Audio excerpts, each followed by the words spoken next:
Wait. She's very scared. Tell me what's going on. Well, I'm a Christian, and my parents are Muslim. They're extremely devout, and they can't know about my faith. Well, they do now, but they've threatened to kill me. I don't know if you know about honor killing, but this faith that you guys don't understand. Islam is very different than you guys think. They have to kill me. My blood is now halal, which means that because I am now a Christian, I'm from a Muslim background. It's an honor. If they love God more than me, they have to do this. And I'm fighting for my life. You guys don't understand. They don't understand. What did your father say to you? He said he would kill me, or I'm sent back to Sri Lanka where they put me in asylum. He said they go crazy.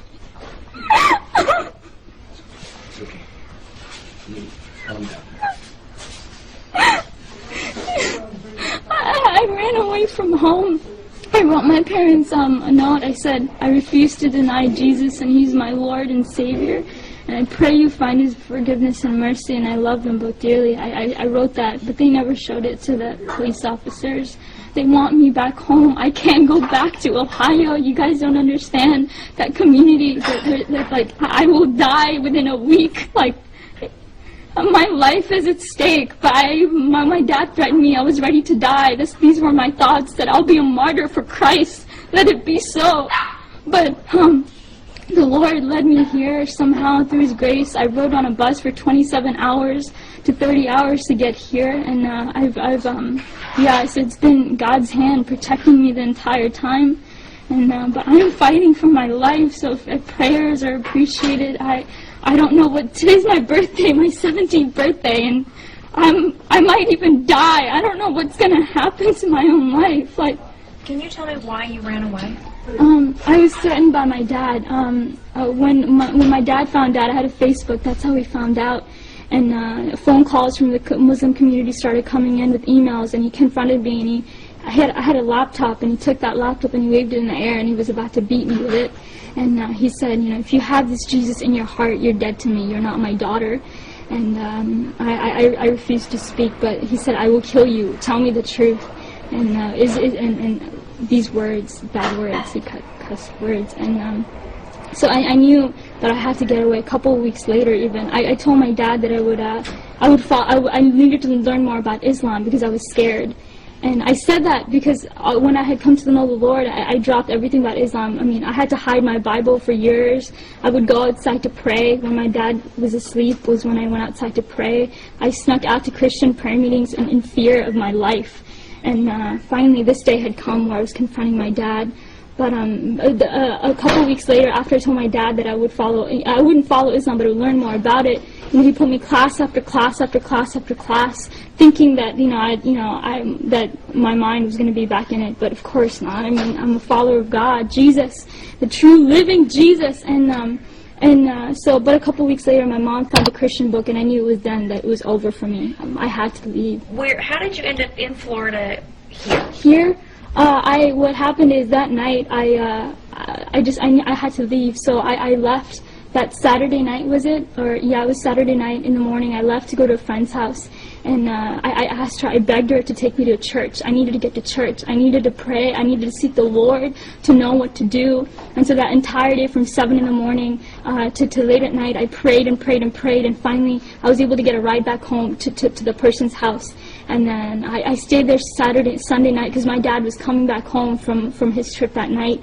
And so I stayed there that night, and I just left. I hitchhiked to a bus station, and I got a ticket to Florida because I had met them through a prayer ministry on Facebook. And this was the farthest away from Ohio, and you don't understand. If I had stayed in Ohio, I wouldn't be alive. And so I was able to do that, and I called them from on the bus. I used random, nice people there that I was able to talk to, and I used their phone to call them, and then I came here.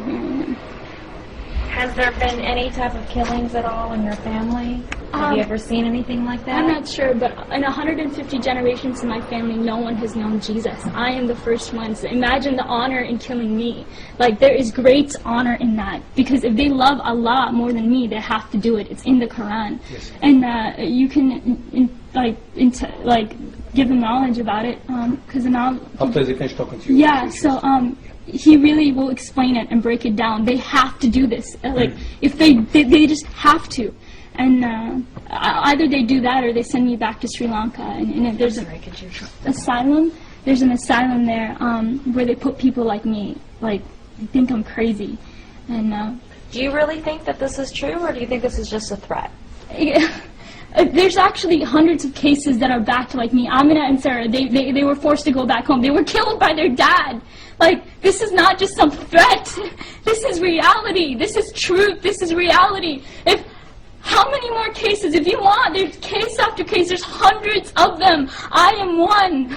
I am one of hundreds. They have to. You guys don't understand.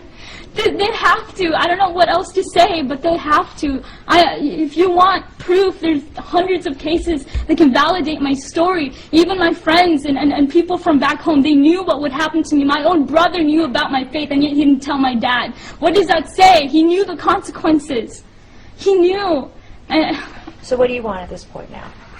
I want to be with them. I want to be free from my parents. I want to be free. I want to worship Jesus. I want to go to church on Sundays and read my Bible and say Jesus is alive whenever I want to. You guys talk about religious freedom?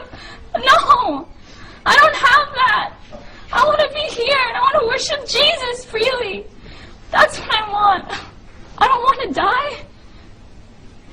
All right.